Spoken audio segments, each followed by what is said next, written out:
ಸುಶೀಲಕ್ಕ, ಓ ಸುಶೀಲಕ್ಕ, ಓ ರಾಧಾ ಬಾರವಾ ಕುಕ್ಕ ಬಾ. ಕೆಲಸ ಎಲ್ಲ ಮುಗೀತಾ ಸುಶೀಲಕ್ಕ? ಹಾಗೆ ಸುಮ್ಮನೆ ಬಂದೆ ನೋಡು, ಹಂಗೆ ಮಾತಾಡ್ಸ್ಕೊಂಡು ಹೋಗೋಣ ಅಂತ. ಅಯ್ಯೋ ಕೆಲಸ ಏನು ಇದ್ದೇ ಇರುತ್ತೆ ಬಿಡ್ತಾಯಿ. ಮಾಡಿ ಮಾಡಿ ಬೆಳಗ್ಗೆಯಿಂದ ರಾತ್ರಿವರೆಗೂ ಸಾಕಾಗೋಗುತ್ತೆ. ಅದು ಮುಗಿಯಲ್ಲ, ನಮ್ಮ ಜೀವನನೂ ಮುಗಿಯಲ್ಲ. ಬಾ ಬಾ ಕುಕ್ಕನ್ ಮಾತಾಡೋಣ. ಅಂದಾಗೆ ನಿನ್ ಕಾಲು ನೋವು ಏನನ್ನತ್ತೀಗ? ಈಗ ಸ್ವಲ್ಪ ಪರವಾಗಿಲ್ಲ ನೋಡಕ್ಕ. ರಾತ್ರಿ ಎಲ್ಲ ದಿನ ಮಸಾಜ್ ಮಾಡ್ಕೊಂಡು ಮಲ್ಕೊಂತೀನಿ. ಬೆಳಗ್ಗೆ ಎದ್ದೋಳಷ್ಟರಲ್ಲಿ ಆರಾಮ್ ಅನ್ಸುತ್ತೆ. ಏನೋ ಕಂಟ ಈ ನೋವು ಪಾವು ಎಲ್ಲ ಹೋದ್ರೆ ಸಾಕು.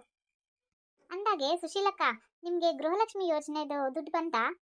ಇಲ್ಲ ಕಂದಾದ, ಇನ್ನ ಬಂದಿಲ್ಲ. ಸಿದ್ದರಾಮಯ್ಯಪ್ಪನವರು, ಲಕ್ಷ್ಮೀ ಹೆಬ್ಬಾಳ್ಕರ್ ಅವರು ಯಾರ್ಯಾರೋ ಹೇಳ್ತಾನೆ ಇದ್ದಾರಲ್ಲ, ಇನ್ನ ನಾವು ಈ ಯೋಜನೆನ ನಿಲ್ಸಲ್ಲ, ದುಡ್ಡಂತೂ ಹಾಕೇ ಹಾಕ್ತೀವಿ, 2 ತಿಂಗಳದ್ದು ಬಾಕಿ ಇದೆ ಅಂತ. ನಾನು ಕಾಯ್ತಾನೆ ಇದ್ದೀನಿ, ನನ್ನ ಮಗಳನ್ನ ಕೇಳ್ತಾನೆ ಇರ್ತೀನಿ, ಹಣ ಬಂತ ಅಂತ. ಇನ್ನ ಬಂದಿಲ್ಲ ಕಣಮ್ಮ ಅಂತಾಳೆ. ಇನ್ನ ಬಂದಿಲ್ಲ ನೋಡು. ನಂಗೂ ಇನ್ನ ಬಂದಿಲ್ಲ ಕಣ್ ಸುಶೀಲಕ್ಕ. ಆದ್ರೆ ಇವತ್ತು ಯಾರೋ ನ್ಯೂಸಲ್ಲಿ ತೋರಿಸ್ತಾ ಇದ್ರು, ಅದ್ಯಾವುದೋ ಒಂದು ಅಜ್ಜಿ ಗೃಹಲಕ್ಷ್ಮಿ ಹಣನೆಲ್ಲ ಕೂಡಿಕೊಂಬಿಟ್ಟೈತಂತೆ. ಕೂಡಿಡ್ಕೊಂಡು ಊರಿಗೆಲ್ಲ ಊಟ ಹಾಕೈತೆ. ಊರಿಗೆಲ್ಲ ಊಟ ಹಾಕೈತಂತ. ನೋಡು, ನಾವು ನಮ್ಮ ಹೊಟ್ಟೆಯ ಇನ್ನ ತುಂಬಿಸ್ಕೊಳಕ್ ಆಯ್ತಿಲ್ಲ, ಇನ್ನು ಊರಿಗೆಲ್ಲ ಇನ್ನೇನು ಊಟ ಹಾಕನ ಹೇಳು. ನೀನ್ ಹೇಳಿದ್ದು ತಿಟ್ವೆ ಬಿಡಕ್ಕ, ನಮ್ಮ ಹೊಟ್ಟೆನೇ ನಮ್ಗೆ ತುಂಬಿಸ್ಕೊಳಕ್ ಆಯ್ತಿಲ್ಲ. ಅಂದಾಗೆ ಗೌರಿ ಹಬ್ಬ ಬತ್ತಾಯ್ತಲ್ಲ, ಒಂದು ಸೀರೆನಾದ್ರು ತಕೊಳ್ಳೋಣ ಅಂದ್ರೆ ಹೋದ ತಿಂಗಳು ದಿನ 2000 ರೂಪಾಯಿ ಬಂದೇ ಇಲ್ಲ ಅಂತೀನಿ. ನಂಗಂತೂ ದಿನ ದೇವ್ರ ಹತ್ರ ಬೇಡ್ಕೊಂಡು ಸಾಕಾಗೈತೆ. ಬೇಗ ಬರಲಿ, ಇವತ್ತು ಬರಲಿ, ನಾಳೆ ಬರಲಿ, ಆದಷ್ಟು ಬೇಗ ಬರಲಿ, ಬೇಗ 2000 ರೂಪಾಯಿ ಬರಲಿ ತಾಯಿ, ಅದೇನು ಮಾಡ್ಬೇಕು ಹೇಳು, ಮಾಡ್ತೀನಿ, ಎಲ್ಲ ಸೇವೆ ಮಾಡ್ತೀನಿ ಅಂತ ಬೇಡ್ಕೊಂತಾನೆ ಇದ್ದೀನಿ. ಇನ್ನ ಬಂದೇ ಇಲ್ಲ ನೋಡು. ನೀನೇನಾದ್ರೂ ಸೀರೆ ತಗೊಳಕ್ ಹೋದ್ರೆ ಹೇಳ್ರಾದ, ನಾನು ಬರ್ತೀನಿ. ನನ್ನ ಮಗಳು ಬತ್ತಾವಳೆ ಗೌರಿ ಹಬ್ಬಕ್ಕೆ, ಅವಳಿಗೊಂದು ಸೀರೆ ಕೊಡಿಸ್ಬೇಕು. ಓ ಕಾವ್ಯ ಬತ್ತಾವಳೆ ಏನು? ಹೂಕಂಡ್ರಾದ, ಶುಕ್ರವಾರ ಗೌರಿ ಹಬ್ಬ ಅಲ್ವಾ, ಬುಧವಾರಲೇ ಬರ್ತೀನಿ ಅಂತ ಹೇಳವಳೆ. ಸರಿ ಸರಿ, ನಾ ಹೋದಾಗ ಹೇಳ್ತೀನಿ, ನೀನು ಬರುವಂತೆ. ಅಂದಾಗೆ ನಿನ್ನ ಸೊಸೆಗೇನು ಸೀರೆ ತಗೊಳಲ್ವಾ, ಬರೀ ಮಗಳಿಗೆ ಮಾತ್ರ ಸೀರೆ ತಗೋತಿದ್ಯಾ? ಅದಕ್ಕೆ ತೆಗ್ದೊಂದು ಬಾರಿಸ್ಬೇಕು ಅಂತ ಅನಿಸ್ತಿದೆ ನೋಡು ನನಗೆ. ಅವಳು ಹೆಂಗೋ ಸೀರೆ ಪಾರೆ ಅಂತ ಏನು ತಲೆ ತುಂಬ್ಕೊಳ್ದೆ ಓಡಾಡ್ಕೊಂಡು ಅವಳೆ. ನೀನು ಬೇರೆ ಈ ಐಡಿಯಾ ಕೊಟ್ಬಿಟ್ಟು ತಲೆ ತುಂಬಬೇಡ. ಹೆಂಗಿರು ಅವ್ರ ಅಪ್ಪ ಅಮ್ಮ ಇದ್ದಾರಲ್ಲ, ಅವ್ರೇ ಕೊಡಿಸ್ತಾರೆ, ನಾ ಯಾಕೆ ಕೊಡಿಸ್ಲಿ? ಇದೇನು ಸುಶೀಲಕ್ಕ ಹಿಂಗೆ ಹೇಳ್ತಿದ್ಯಾ? ಅವ್ಳಿಗೂ ಒಂದು ಸೀರೆ ಬೇಡವೆ? ಅವ್ರ ಅಪ್ಪ ಅಮ್ಮ ಕೊಡ್ಸೋದು ಬೇರೆ, ನೀನು ಕೊಡ್ಸೋದು ಬೇರೆ. ನೀನು ಕೊಡ್ಸಂಗೆ ಆಗ್ತದ? ಅವ್ರ ಅಪ್ಪ ಅಮ್ಮ ಕೊಡ್ಸಿದ್ರೆ ಅವಳು ಅವ್ರ ಊರಿಗೆ ಹೋಗಿ ಅಲ್ಲಿ ಹಬ್ಬ ಮಾಡೋದು ಬೇರೆ, ನೀನು ಕೊಡ್ಸೋದೇ ಬೇರೆ. ಅಲ್ಲ ಅವ್ರ ಅಪ್ಪ ಅಮ್ಮ ಅವ್ರ ಹಬ್ಬಕ್ಕೆ ಅಂತ ಕೊಡಿಸ್ಕೊತಾರೆ, ನೀನು ಸೊಸೆಗೆ ಅಂತ ಕೊಡಿಸ್ಬೇಕು ತಾನೆ. ಇಲ್ಲಿ ನಿನ್ನ ಮಗಳು ಕೊಡ್ಸಿರ್ತಿಯಲ್ಲ, ಹಾಗೆ ಅವಳಿಗೂ ಒಂದು ತಗೊಂಬಿಡು. ಅವಳ ಯಾಕೆ ಊರಿಗೆ ಕಳಿಸ್ಲಿ? ಅವಳ ಊರಿಗೆ ಹೋದ್ರೆ ಇಲ್ಲಿ ಮಾಡೋರು ಯಾರು? ಇಲ್ಲಿ ನನ್ನ ಮಗಳು ಬರ್ತಾವಳೆ, ಇಲ್ಲಿ ಮಾಡಿಡೋದು ಬೇಡವಾ? ನಿಂದೊಳೆ ಚೆನ್ನಾಗೈತಕ್ಕ. ನಿನ್ನ ಮಗಳಂಗೆ ಅವಳು ತಾನೆ, ಮಗಳು ಅಂತೀಯ. ಅವಳಿಗೂ ಅಪ್ಪ ಅಮ್ಮ ಇರ್ತಾರೆ, ಅವಳು ಹೋಗಿ ಅಲ್ಲಿ ಹಬ್ಬ ಮಾಡ್ಬೇಕು ತಾನೆ. ಅವಳಿಗೂ ಬಾಗ್ನ ಬೇಕಲ್ಲ ಗೌರಿ ಹಬ್ಬಕ್ಕೆ. ಅವ್ರ ಅಪ್ಪ ಅಮ್ಮ ಒಂದು ಮನೆಗೆ ಹೋಗ್ತಾಳೆ ಬಿಡು. ನೋಡೋಣ ಅವಳೇನಾದ್ರು ಬಂದು ಕೇಳಿ ನಮ್ಮ ಅಪ್ಪ ಅಮ್ಮನ ಮನೆಗೆ ಹೋಗ್ತೀನಿ ಅಂತ, ಅವಾಗ ನೋಡ್ಕೊತೀನಿ. ನಿಂದೊಳೆ ಚೆನ್ನಾಗೈತೆ ಕಣಕ್ಕ. ಅವಳು ಹೋಗ್ಲಿ ಬಿಡು, ಹೋಗಿ 1-2 ದಿನ ಹಬ್ಬ ಎಲ್ಲ ಮುಗಿಸ್ಕೊಂಡು ಅದೆಲ್ಲೆಲ್ಲಿ ಓಡಾಡ್ಕೊಂಡ್ ಬರ್ಲಿ, ಗಂಡನ ಕರ್ಕೊಂಡು ಹೋಗ್ಲಿ. ನಿನ್ನ ಮಗಳ ಜೊತೆ ಚೆನ್ನಾಗಿರು. ನೀನು ಯಾವಾಗ ನಿನ್ನ ಮಗಳ ಜೊತೆ ಚೆನ್ನಾಗಿರೋದಿಲ್ಲಿ? ನೀನು ಇಲ್ಲದೆ ಇರೋ ಐಡಿಯಾ ಎಲ್ಲ ಹುಡ್ಕೊಂಬಂದು ಇಲ್ಲಿ ಕೊಡ್ಬೇಡ, ಸುಮ್ಮನೆ ರಾದ. ಬೇಕಿದ್ರೆ ಅವಳೊಬ್ಳು ಹೋಗ್ಲಿ, ಹಬ್ಬ ಎಲ್ಲ ಮುಗಿಸ್ಕೊಳ್ಳಿ, ಸಂಜೆ ಅಷ್ಟರಲ್ಲಿ ವಾಪಸ್ ಬರಲಿ. ಇಲ್ಲಿ ಅಳಿಯ ಎಲ್ಲ ಬಂದಿರ್ತಾರೆ, ಅವ್ರಿಗೆ ಹಬ್ಬದ ಅಡುಗೆ ಮಾಡೋದು ಬೇಡವಾ? ನಂಗೆ ಒಬ್ಳು ಕೈಲೇ ಆಗೋದಿಲ್ಲ. ನಮ್ಮ ಅಳಿಯಂಗೆ ಒಬ್ಬಟ್ಟು ಅಂದರೆ ತುಂಬ ಇಷ್ಟ, ಅದನ್ನ ಮಾಡೋಕ್ಕದು ಬೇಡವೆ?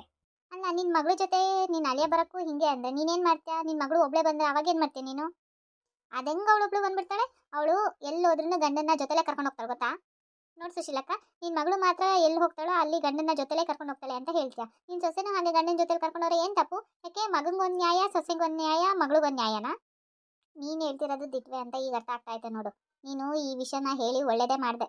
ನನಗೂ ನನ್ನ ತಪ್ಪಿನ ಅರ್ವಾಯ್ತು. ಅವಳು ಹೆಣ್ಮಗಳೇ, ನನ್ನ ಮಗಳು ಹೆಣ್ಮಗಳೇ. ಇಬ್ರಿಗೂ ಸೀರೆ ಅನ್ನೋದು ಆಸೆ ಇರುತ್ತೆ, ಇಬ್ರಿಗೂ ಗಂಡನ ಜೊತೆ ಎಲ್ಲ ಕಡೆ ಹೋಗಬೇಕು ಅಂತ ಆಸೆ ಇರುತ್ತೆ ಅನ್ನೋದು ನಂಗೆ ಅರ್ಥ ಆಗೈತೆ ನೋಡು. ಇನ್ಮೇಲೆ ಆ ಥರ ಏನು ಯೋಚನೆ ಮಾಡಲ್ಲ. ತಪ್ಪು ಅಂತ ನಾನು ಏನು ಹೇಳಿಲ್ಲ ಸುಶೀಲಕ್ಕ, ಆದರೆ ಅವಳು ಒಂದು ಹೆಣ್ಮಗಳಲ್ವಾ. ಈಗ ನನಗೂ ನನ್ನ ಗಂಡನ ಜೊತೆ ಎಲ್ಲ ಕಡೆ ಹೊರಗಡೆ ಹೋಗಬೇಕು ಅಂತ ಆಸೆ ಆಯ್ತಲ್ವಾ, ಹಾಗೆ ನಿನ್ನ ಸೊಸೆಗೂ ಇರುತ್ತೆ ಅಂತ ಹೇಳಿದೆ ಅಷ್ಟೇ. ಅಂದಾಗೆ ಈಗ ನೀನು ಸೀರೆ ತಗೊಳಕ್ಕೆ ಒಪ್ಕೊಂಡಿದ್ಯಾ ಅನ್ನೋ? ಹೂಕಂಡ್ರಾದ, ಅವಳಿಗೂ ಒಂದು ಸೀರೆ ತಾನೇ, ಹಾಗೆ ನನಗೂ ಒಂದು ಸೀರೆ ತಗೊಂಡ್ಬಿಡ್ತೀನಿ. 3 ಜನ ಹಾಕೊಂಡು ಓಡಾಡ್ಬೋದು. ಇದು ನಮ್ಮ ಸುಶೀಲಕ್ಕ ಅಂದರೆ. ನಮ್ಮ ಸುಶೀಲಕ್ಕ ಅಂದರೆ ಯಾರಿಗೂ ಭೇದ ಭಾವ ಅನ್ನೋದೆಲ್ಲ ಮಾಡಬಾರ್ದು, ಎಲ್ರಿಗೂ ಒಂದೇ ಥರ ನ್ಯಾಯ ಹೇಳಬೇಕು. ಎಲ್ಲ ಚೆನ್ನಾಗಿ ಹೋಗ್ತಾ ಇರುವಾಗ ಎಲ್ಲೋ ಒಂದು ಕಡೆ ಜೀವನದಲ್ಲಿ ಎಡುವುದು ಸಹಜ ಅಲ್ವೇನೆ. ಆದರೆ ಇವತ್ತು ನನ್ನ ತಪ್ಪನ್ನು ನೀನು ತಿದ್ದಿದ್ಯಾ, ಅದಕ್ಕೆ ನನಗೆ ತುಂಬ ಖುಷಿ ಆಗ್ತಾ ಐತೆ ನೋಡು. ಹಾಗೆಲ್ಲ ಮಾತಾಡಬಾರ್ದು ಸುಶೀಲಕ್ಕ. ನೀನು ಎಷ್ಟೇ ಆದರೂ ದೊಡ್ಡವಳು, ಎಲ್ಲೋ ಒಂದು ಕಡೆ ಏನೋ ಮರ್ತಿದ್ಯಾ ಅನ್ನೋದನ್ನ ಜ್ಞಾಪಿಸ್ದೆ ಅಷ್ಟೇ ನಾನು. ದೊಡ್ಡವರು ಚಿಕ್ಕವರು ಅನ್ನೋ ಪ್ರಶ್ನೆನೇ ಬರಲ್ಲ ಕಣ್ರಾದ. ಇಲ್ಲಿ ಯಾರು ಏನೇ ಮಾಡಿದ್ರು ಕರೆಕ್ಟಾಗಿ ಮಾಡಬೇಕಷ್ಟೆ. ನನ್ನ ಉದ್ದೇಶ ಎಲ್ಲರೂ ಸರಿಯಾಗಿ ಹೋಗಬೇಕು. ದೊಡ್ಡವರಾಗಲಿ ಚಿಕ್ಕವರಾಗಲಿ ಯಾರಿಗೆ ಯಾರಾದರೂ ಬುದ್ಧಿ ಹೇಳಿ ಸರಿಯಾಗಿ ಹೇಳಬೇಕು ಅನ್ನೋದೇ ನನ್ನ ಉದ್ದೇಶ. ಹಾಗೆ ನೀನು ಚಿಕ್ಕವಳಿದ್ಯಾ, ನಾನು ಚಿಕ್ಕವಳಿಂದ ಉಪದೇಶನ ಪಡಿಬಾರ್ದು ಅಂತ ನಾನು ಯಾವ ಅಂದ್ಕೊಳ್ಳಲ್ಲ. ಹಂಗೆ ಅಂದ್ಕೊಂಡೆ ನಾನೇ ಚಿಕ್ಕವಳಾಗ್ತೀನಿ ನೋಡು. ಇದು ಕಣಕ್ಕ ನಿಮ್ಮ ದೊಡ್ಡ ಮಾತು ಅಂತಂದರೆ. ಈಗ ಮೆಚ್ಕೊಂಡೆ. ಅಂದಂಗೆ ಈಗ ಸೀರೆ ತಗೋಬೇಕಾದ್ರೆ ನಾನು ಹೇಳ್ತೀನಿ, ಅವಾಗ ನೀನು ಬಾ ಆಯಿತಾ? ಫೋನ್ ಮಾಡ್ತೀನಿ. ಫೋನ್ ಮಾಡಲಿಲ್ಲ ಅಂದರೆ ಈಗ ಮಕ್ಕಳು ಹೋಗ್ತಿರ್ತಾವಲ್ಲ, ಅವಾಗ ಹೇಳಿ ಕಳಿಸ್ತೀನಿ, ರೆಡಿ ಆಗಿಬಿಟ್ಟಿರು. ಸರಿ ಕಣ್ರಾದ, ನಾನು ಗೃಹಲಕ್ಷ್ಮಿ ಹಣ ಯಾವಾಗ ಬರುತ್ತೆ ಅಂತ ಕಾಯ್ತಾ ಇರ್ತೀನಿ. ಜೊತೆಗೆ ಹಳೆದು ಒಂಚೂರು ಕೂಡಿತೀನಿ ನಾನು ಸೀರೆ ತಗೊಳಕ್ಕೆ ಅಂತಲೇ. ಅದರಲ್ಲೇ ನನ್ನ ಸೊಸೆಗೂ, ಮಗಳಿಗೂ, ನನಗೂ 3 ಜನಕ್ಕೂ ಸೀರೆ ತಗೋತೀನಿ. ನಾನು ನನ್ನ ಸೊಸೆನ ಮಗಳ ಥರ ನೋಡ್ಕೊಂಡಲ್ವ ಅವಳು ನನ್ನ ಅಮ್ಮನ ಥರ ನೋಡ್ಕೊಳ್ಳೋದು ಅನ್ನೋದನ್ನ ನೀನು ಇವತ್ತು ನನ್ನ ಕಣ್ ತೆರೆಸಿದ್ಯಾ. ಅದಕ್ಕೆ ನಾನು ನಿನಗೆ ಮೆಚ್ಚುಗೆ ಪಡ್ತಿದ್ದೀನಿ. ಜೊತೆಗೆ ನಿಂಗೂ ಒಂದು ಸೀರೆ ಕೊಡಿಸ್ತೀನಿ ನೋಡು. ನೀನು ಇಷ್ಟು ಹೇಳ್ದಲ್ಲ ಅಷ್ಟೇ ಸಾಕು ಬಿಡಕ್ಕ. ಇದೇ ನಿನ್ನ ದೊಡ್ಡ ಮಾತು, ನಿನ್ನ ದೊಡ್ಡ ಗುಣ. ನಂಗೆ ಇನ್ನೇನು ಬೇಕು ಹೇಳು. ನಿಮ್ಮ ಮನೆಗೆ ಬಂದಾಗ ಒಂಚೂರು ನಗ್ನಗ್ತಾ ಮಾತಾಡಿಸ್ತಿಯಲ್ಲ, ಹಾಗೆ ನನಗೆ ಅಮ್ಮನ ಥರ ನೋಡ್ಕೋತಿಯಲ್ಲ, ಅದೇ ನನ್ನ ಖುಷಿ. ಸರಿ, ನೀನು ಯಾವಾಗ ಬೇಕಾದರೂ ನಮ್ಮ ಮನೆಗೆ ಬಾ, ನಮ್ಮ ಮನೇಲೇ ಇರು. ನೀನಿದ್ರೆ ನನಗೆ ಒಂಥರ ಮನೇಲಿ ಖುಷಿ ಆಗುತ್ತೆ ಕಣೆ. ಖಂಡಿತ ಕಣಕ್ಕ, ಬರ್ತಾ ಇರ್ತೀನಿ, ಹೋಗ್ತಾ ಇರ್ತೀನಿ. ನಾನು ಇನ್ನೆಲ್ಲಿ ಹೋಗ್ಲಿ ಹೇಳು. ಸರಿ, ಈಗ ನನಗೆ ಟೈಮ್ ಆಯಿತು, ಇನ್ನು ಹೊರಡ್ತೀನಿ ಆಯಿತಾ. ಇರಾದ ಒಂಚೂರು ಅಡುಗೆ ಮಾಡ್ತೀನಿ, ತಿನ್ಕೊಂಡು ಹೋಗುವಂತೆ. ನಾನೇನು ನೆನ್ರೆ ಬರ್ತೀನಿ ಬಿಡು ಇನ್ನೊಂದ್ಸಲ. ಈಗ ಟೈಮ್ ಆಯಿತು, ಆಮೇಲೆ ಬರ್ತೀನಿ, ಬಂದ್ಮೇಲೆ ಮಾತಾಡೋಣ. ಸರಿ ಕಣಕ್ಕ, ನಾನಿನ್ನು ಬರ್ತೀನಿ, ಬರಲಾ? ಹೋಗ್ಬಾ ತಾಯಿ, ಹುಷಾರು.